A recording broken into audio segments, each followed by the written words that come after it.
سبحان اللہ. ذکریہ صاحب خوش رہیے. اور ہمارے علماء کرام اس وقت یہاں پہ میرے ساتھ موجود مفتی ابو بکر محی الدین صاحب، حضرت خوش آمدید. علامہ ظہیر الحسن شاہ صاحب، حضرت آج آئیں آپ. الحمدللہ. شاید ہماری لاسٹ ٹرانسمیشن ہو، لیکن چلیں. ڈاکٹر کامران قریشی صاحب، آپ کو بھی خوش آمدید کہتے ہیں بہار علماء میں.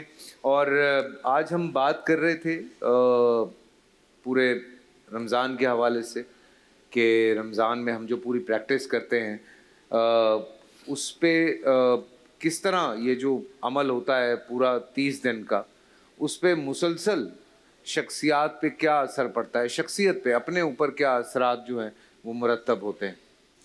بسم اللہ الرحمن الرحیم. دیکھیے، جب ہم کلمہ گو ہو جاتے ہیں، لا الہ الا اللہ محمد رسول اللہ پڑھ کر کے، یہ ایک عقیدہ ہے، ایک دعویٰ ہے، ہم مسلمان ہو جاتے ہیں. تو اس کلمے کا ایک تقاضا ہے ہمارے لیے کہ آپ زندگی کے کسی شعبے میں بھی ہوں، کسی مصروفیات میں بھی ہوں، رخ آپ کا اللہ اور اس کے رسول کی طرف ہوگا.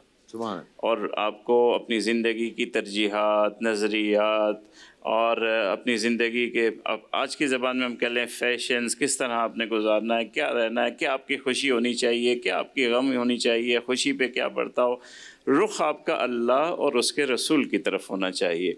مگر زندگی کی شب و روز میں، رنگینی میں، یہ رخ ہمارا ٹیل ہو جاتا ہے. ہم اللہ اور اس کے رسول سے اپنا رخ بسا اوقات زندگی کی مصروفیات میں آ کر کے اور جانب کر دیتے ہیں. ہماری ترجیحات بدل جاتی ہیں، رہن سہن بدل جاتا ہے، ہماری خوشیاں بدل جاتی ہیں. تو اس رخ کو دوبارہ صحیح سمت اور صحیح قبلے پر لانے کے لیے اللہ تعالیٰ نے یہ رمضان المبارک کا پورا مہینہ رکھا ہے. اور اس پوری رمضان المبارک کے دنوں کی عبادت، رات کی عبادت، روزہ، سحری، افطاری، اگر بنظر غائر آپ اس پوری محنت کو جو ہم نے پورے رمضان میں کی ہے، تو اس کا ایک ہی مقصد ہے کہ ہم دوبارہ اپنا زندگی کا قبلہ اور رخ درست کر لیں. ہمارا اللہ اور اس کے رسول کی جانب جو ہے وہ رخ ہو جائے. جسے قرآن مجید نے فرمایا ہے کہ یا ایھا الذین آمنوا کتب علیکم الصیام کما کتب علی الذین من قبلکم لعلکم تتقون. تو تقوی وہ چیز ہے جو زندگی میں ہمیں صحیح رخ پہ رہنے کے لیے معاون ہے. وہ ہمیں صحیح رخ پہ رہنے کے لیے بار بار ابھارتا بھی ہے اور رخ سے پھرنے بھی نہیں دیتا. تو اللہ نے کہا رمضان المبارک اس لیے تمہیں دیا ہے تاکہ تم متقی بن جاؤ. اب ہوا کیا رمضان المبارک میں؟ کلمہ ہم نے پڑھا، دین ہمیں یہ کہتا تھا صبح اٹھ کر کے آپ نماز پڑھیں، ہم اٹھ نہیں سک رہے تھے. زندگی نے ہمیں مصروف کر دیا تھا، ہماری زندگی کا انداز بدل گیا تھا. ہم 9 بجے اٹھ رہے تھے، 10 بجے اٹھ رہے تھے، 11 بجے اٹھ رہے تھے. رمضان آ گیا، سحری اللہ نے وہاں رکھی. اب سحری کے لیے ہم اٹھے، ہم نے صبح اٹھنا شروع کر دیا، نماز بھی پڑھنی شروع کر دی. تو ایک رخ چینج ہوا، زندگی گزارنے کا ایک طریقہ کار چینج ہوا. پھر روزہ رکھ لیا ہم نے، بھوک ہمیں لگی ہوئی ہے، ضرورت ہمیں محسوس ہو رہی ہے، پیاس ہمیں ہو رہی ہے. گھر کی فریج میں دنیا جہاں کی چیز افطار کے لیے رکھی ہوئی ہے، ہر قسم کا جوس رکھا ہوا ہے، ہر قسم کا شربت رکھا ہوا ہے، فروٹ رکھا ہوا ہے، بھوک بھی لگ رہی ہے، موجود ہے چیز، لیکن ہم اس کی طرف نہیں گئے، پورا دن گزار دیا. تو یہ ہماری تربیت ہوئی کہ آپ کی بساط میں، طاقت میں بہت سی چیزیں ممکن ہیں، وہ آپ کر سکتے ہیں، مگر آپ اس لیے نہیں کریں گے کہ اس میں اللہ کی ناراضگی ہے. آپ کو یہ ٹریننگ کرائی گئی کہ آپ چھوٹے چھوٹے گناہ ہیں، ہم جھوٹ بولتے ہیں، خام خواہ کسی کی دل آزاری کر دیتے ہیں. آپ کی طاقت میں یہ چیز ہوتی ہے کہ آپ جھوٹ بولیں، لیکن روزے نے آپ کو سکھلایا کہ بہت سی چیزیں آپ کر گزرتے ہیں لیکن آپ کو نہیں کرنی چاہیے کیونکہ اس سے اللہ ناراض ہو جاتے ہیں. یہ پوری ٹریننگ چلی اس پہ. پھر اس کے بعد افطار کا وقت آ گیا. افطار میں اللہ تعالیٰ نے جب کہا کھا لو، تو ہم نے وہی ساری دن کی چیزوں سے جو رکے رہے باوجود ضرورت کے، ہم نے وہ شام کو استعمال کی. اور جب اللہ کے کہنے کے موافق استعمال کی تو وہاں ہمارے لیے رحمت بھی تھی، برکت بھی تھی، مغفرت بھی تھی. رات ہم نے بڑی رحمتوں میں گزاری، تراویح میں گزاری، نماز پڑھنے میں، ذکر اذکار کرنے میں. تو دیکھیے نا، ٹی وی کے اندر بھی تبدیلی آئی. پرائم ٹائم میں ہم علماء پہنچ گئے یہاں پہ، تو تبدیلی ہر جگہ آئی. رخ قبلہ ہر ایک کا کچھ نہ کچھ رمضان نے ٹھیک کر دیا. فائدہ تو ہوا جی. تو اب چاہیے یہ کہ جو تقوی آپ کو ملا ہے، جو رخ آپ کا درست ہوا ہے، کسی کا زیادہ کسی کا کم، اس کی قدر کرنی چاہیے، اس کی قدر کرنی چاہیے، اس کو بڑھانا چاہیے۔ قرآن مجید میں اللہ تعالیٰ نے بڑی خوبصورت انداز سے اس مسئلے کو بیان کیا ہے۔ آپ کے پاس پتہ نہیں وقت ہے یا نہیں ہے؟ میں شاہ صاحب کی طرف بڑھنا چاہتا جی بالکل، تو میں انشاءاللہ اگلی میں واپس آتا ہوں۔ شاہ صاحب ایک بات اگر دیکھی جائے تو سلسلہ کچھ یوں ہے کہ جو آسان چیزیں ہوتی ہیں جس سے آپ کو مسرت زیادہ ملتی ہے یا آپ کو مزہ زیادہ آتا ہے، آسان لفظوں میں اگر میں بات کروں تو وہ آپ زیادہ جلدی اڈاپٹ کر لیتے ہیں ان عادتوں کو، پر جس میں ذرا مشکل ہوتی ہے، جیسے حضرت نے فرمایا کہ تھوڑا مشکل ہے کہ 12 گھنٹے 13 گھنٹے 14 گھنٹے بھوکا رہنا، پیاسا رہنا، ان تمام چیزوں کو ترک کرنا جن کے ہم عادی ہو چکے ہیں، لائف میں ہلکا پھلکا جھوٹ بولنا، کسی کی دل آزاری کر دینا، لوگوں کی مدد نہ کرنا، غلط تولنا، جبکہ کہا گیا کہ جو یہ غلط تولتے ہیں وہ ہم میں سے نہیں پر وہ تول رہے ہیں، اس طرح کی بہت ساری چیزیں۔ تو یہ کیوں ذرا سا مشکل رکھا گیا اس مرحلے کو انسان کو سمجھانے کے لیے؟ اعوذ باللہ من الشیطان الرجیم، بسم اللہ الرحمن الرحیم۔ آپ نے جو شروع میں انٹرو کے اندر ایک جملہ کہا تو ایک کیفیت ہوتی ہے انسان کی، آپ نے کہا کہ شاید یہ آخری افطاری ہو، ہمارا آخری پروگرام ہو، تو بڑے دل کو جا کے لگتا ہے کہ مطلب اٹس گوئنگ ٹو اینڈ۔ اب آپ کہیں گے کہ کیا اینڈ ہونے جا رہا ہے؟ انسان کی کچھ کیٹیگریز ہیں جو اللہ رب العزت نے بیان کی ہیں۔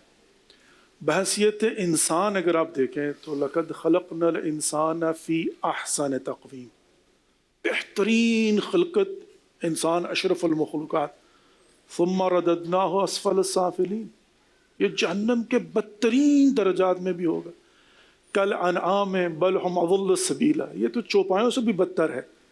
اب انسان ہے لیکن اس کی کیٹیگریز کو دیکھیں، مسجود ملائکہ بھی ہے، خلیفۃ اللہ فی الارض بھی ہے، اشرف المخلوقات بھی ہے، یہ انسان کی کیٹیگری ہے۔ اس کے بعد انسان جب مسلمان ہو جاتا ہے تو ظاہرہ اس کا سٹیٹس ایک درجہ اور بڑھ گیا، اس نے سر تسلیم خم کر دیا اپنی فطرت کے سامنے، اپنے خالق کے سامنے، لیکن ابھی بھی درجات باقی ہیں۔ وقالت الاعراب آمنا قل لم تؤمنوا ولكن قولوا اسلمنا ولما يدخل الايمان في قلوبكم، ابھی تک تمہارے دلوں میں ایمان داخل نہیں ہوا، تم مومن نہیں ہوئے، تم نے سر تسلیم خم کیا۔ اس کے بعد کیٹیگری آتی ہے یا ایھا الذین آمنوا کتب علیکم الصیام کما کتب علی الذین من قبلکم لعلکم تتقون۔ اچھا، اب یہ انسان کے درجات اور ایمانی درجات، لیکن اس سے پھر آگے بڑھ جائیں، وَكَرَّمْنَا بنی آدم، انسان جو ہے وہ مکرم ہے۔ کون کتنا مکرم ہے؟ اِنَّ أَكْرَمَكُمْ عِنْدَ اللَّهِ أَتْقَاكُمْ، جتنا زیادہ وہ متقی ہوگا وہ صاحب کرامت ہوگا۔ واہ سبحان اللہ۔ اچھا، اب ماہ مبارک رمضان کے تناظر میں اس کو دیکھیں۔ رسول اللہ صلی اللہ علیہ وآلہ وسلم نے قبل از ماہ مبارک رمضان، شعبان کے آخری جمعہ میں ایک خطبہ ارشاد فرمایا جسے کہا جاتا ہے خطبہ شعبانیہ۔ ایھا الناس انہ قد اقبل علیکم شہر اللہ بالبرکۃ والرحمۃ والمغفرہ، اے انسانوں، میں نے کیٹیگری واضح کر دی نا؟ جی بالکل۔ اے انسانوں، اللہ کا مہینہ تمہاری طرف آ رہا ہے برکتوں کے ساتھ، رحمتوں کے ساتھ، مغفرتوں کے ساتھ۔ واہ واہ۔ رحمت للعالمین نے انسانیت کی بات کی ہے۔ اللہ نے کیا کہا تھا؟ یا ایھا الذین آمنوا، اے صاحبان ایمان۔ ہاں، اللہ تو کہہ رہا ہے کہ میں نے روزے واجب قرار دیے مومنین پر، رسول خدا ارشاد فرماتے ہیں کہ ماہ مبارک رمضان آ رہا ہے انسانیت کے لیے، جس کا مطلب یہ ہوا کہ اگر آپ روزہ نہ بھی رکھیں تب بھی برکتیں، رحمتیں، مغفرتیں آپ کے شامل حال ہوتی ہیں۔ اب آگے چلتے ہیں، رسول خدا ارشاد فرماتے ہیں وَدُعِيتُمْ فِيهِ إِلَىٰ ضِيَافَةِ اللَّهِ، انسان، مسلمان، مومن۔ اب چوتھی کیٹیگری کیا ہے؟ وَدُعِيتُمْ فِيهِ إِلَىٰ ضِيَافَةِ اللَّهِ، مہمان پروردگار، کہ پروردگار نے تمہیں اپنی مہمانی کے لیے بلایا ہے، خدا میزبان بن گیا ہے۔ ماہ مبارک رمضان معمولی چیز نہیں ہے، پہلے اس بات کو سمجھیں نا۔ پھر آگے چل کے کیا فرمایا؟ وَجُعِلْتُمْ فِيهِ مِنْ أَهْلِ قَرَامَةِ اللَّهِ، پروردگار نے آپ کو اہل قرامت اللہ قرار دیا ہے۔ میں نے تو یہ دیکھا ہے قرآن کے اندر ان اکرمکم عند اللہ اتقاکم، کہ جتنا متقی ہوگا اتنا زیادہ اہل کرامت ہوگا. اور تقوی کیا ہے؟ لعلکم تتقون، یعنی ماہ مبارک رمضان کا مقصد کیا ہے؟ تقوی اختیار کرو. ابھی مہینہ ختم نہیں ہوا اور رسول خدا شعبان میں ارشاد فرما رہے ہیں کہ تم سارے کے سارے اہل کرامت اللہ ہو. اور یہی نہیں کہ صرف کہہ دیا اہل کرامت اللہ ہو، پوری نشانی دقیق. انفاسکم فیہ تسبیح، تمہارا سانس لینا تسبیح پروردگار. اللہ. نومکم فیہ عبادہ، تمہارا سو جانا غیر اختیاری عبادت پروردگار. دعاؤکم فیہ مستجاب، عملکم فیہ دعاؤکم فیہ عملکم فیہ مقبول، دعاؤکم فیہ مستجاب. جو عمل کرو گے قبول درگاہ حق، جو دعا کرو گے مستجاب. اچھا، اب انسان، مسلمان، مومن، مہمان، اہل کرامت اللہ. اور یہ اہل کرامت اللہ کیا ہے؟ پروردگار نے ماہ مبارک رمضان نے ٹیمپریری طور پر، دبئی ایئرپورٹ کی مثال دیتا ہوں، ایئرپورٹ پہ جائیں نا، میں نے اکثر دیکھا کہ یہ اسمیل کرے نا تو ایک بندے نے 3 پرفیوم لگائے ہوتے ہیں، مہنگے مہنگے پرفیوم. ان کو اپنی پروڈکٹ پہ اتنا گھمنڈ ہوتا ہے، اطمینان ہوتا ہے کہ $200-400 کا پرفیوم جو ہے نا سیمپل کے طور پر فری رکھ دیتے ہیں. کیوں؟ ان کو پتا ہے کہ ایک دفعہ لگا کے تو دیکھو، پھر خود $500 دے کے خریدو گے. اتنا اللہ رب العزت کو پتا ہے کہ اہل کرامت اللہ کا سٹیٹس کیا. کا مفت میں دیتا ہوں ماہ مبارک رمضان میں، اللہ، تاکہ اب اسے محنت کے ذریعے حاصل کرو جب تمہارا سانس لینا تسبیح پروردگار ہو. تو سب سے پہلی بات تو یہ ہے کہ ماہ مبارک رمضان جا کیا رہا ہے ہمارے ہاتھوں سے؟ وہ سٹیٹس. ایک آیت قرآن پڑھنے کا ثواب کل قرآن. جو صدقہ کرو گے قبول درگاہ حق. اور معمولی سا بھی جرعۃ من الماء، ایک گھونٹ پانی پلا دینا، وہ اور عام دنوں کے اندر. اب انسان جو ہے، جو اسفل و سافلین بھی ہو سکتا ہے، جو کل انعام بھی ہو سکتا ہے، پروردگار میری آنکھوں میں آنسو کیسے نہ آئے کہ اتنا بڑا سٹیٹس میرے ہاتھوں سے جا رہا ہے. اور پھر سب سے بڑی بات وہ کیا ہے؟ الم احد علیکم یا بنی آدم اللہ تعبدوا الشیطان، کیا تم سے وعدہ نہیں لیا کہ خبردار شیطان کی عبادت نہ کرنا؟ یہ تمہارا کھلا ہوا دشمن. ابھی جو آپ نے بات کی ہے، فطرت انسان کی کیا ہے؟ کہا انسان کی فطرت مقناطیس کی طرح ہے، لوہے کی طرح ہے. کیسے؟ مقناطیس وہاں پر رکھا ہوا اگر وہ پاورفل ہے تو یہاں سے لوہے کو کھینچ لے گا، اور اگر یہ پاورفل ہے تو مقناطیس خود چلائے گا. واہ. اور جب ان دونوں کا ملاپ ہوگا تو نیچر یہ ہے، تھوڑی دیر کے بعد یہ دونوں شیر و شکر ہو جائیں گے، میگنٹ لوہے میں منتقل ہو جائے گا. اب اس کو جدا کرنے کے لیے زور لگانا پڑے گا، تب جا کے جدا ہوں گے. بالکل. انسان کی نیچر لوہے اور میگنٹ کی طرح ہے. اللہ. واپس 11 مہینے، صرف چھوٹی سی بس 11 مہینے شیطان کی پیروی کرتا ہے، میگنٹ کی طرح شیطنت انسان کے اندر چلی جاتی ہے. ماہ مبارک رمضان میں خدا اپنی طاقت سے اس شیطان کو جیل میں ڈال کے فرصت دیتا ہے کہ جو شیطنت حاصل کی ہے اسے صاف کر لو. اللہ. چھوٹا سا بریک سے واپس آتے ہیں، ہمارے ساتھ رہی. جی ہاں، السلام علیکم، آپ سب کو خوش آمدید کہتے ہیں. ڈاکٹر جناب کامران قریشی صاحب سے ہماری بات نہیں ہو پائی. کامران صاحب کیسے ہیں آپ؟ ٹھیک ٹھاک ہیں حضرت؟ سمجھ آتی ہے بات، پورا مہینہ پریکٹس کرنا ہے، فالو کرنا ہے. وہ تمام غلطیاں جو کہیں ہم سے جانے انجانے میں ہو جاتی ہیں ان کی توبہ بھی کرنی ہے. ہمیں بڑی راتیں ملتی ہیں، اللہ کے فضل و کرم سے مل جاتی ہیں، اللہ کا کرم ہے کہ ہم ان میں عبادات کر پاتے ہیں. پر غلطی کی توبہ کر کے پھر دہرانا کہ یار اگلے رمضان میں پھر منا لیں گے، پھر غلطی کرنا، پھر وہی 2 نمبریاں کرنا، پھر وہی ملاوٹ کرنا، پھر وہی جھوٹ بولنا، پھر وہی غیبتیں کرنا، وہی تکلیف پہنچانا کہ چلو اگلے سال رمضان آئے گا پھر معافی مانگ لیں گے، کیونکہ اللہ تعالیٰ نے کہا ہے کہ وہ 70 ماہوں جتنا پیار کرتا ہے. تو یہ جو ایک یہ والا پروسیس ہے، معاذ اللہ اللہ معاف کرے، کہ آپ کو لگ رہا ہے کہ آپ اللہ میاں کے ساتھ کوئی کھیل کھیل رہے ہیں. نہیں، ایسا تو نہیں ہے فیصل بھائی، یہ بھی اس کو بھی محبت کے دائرے میں رکھیں، ایسا نہیں ہے. یا آپ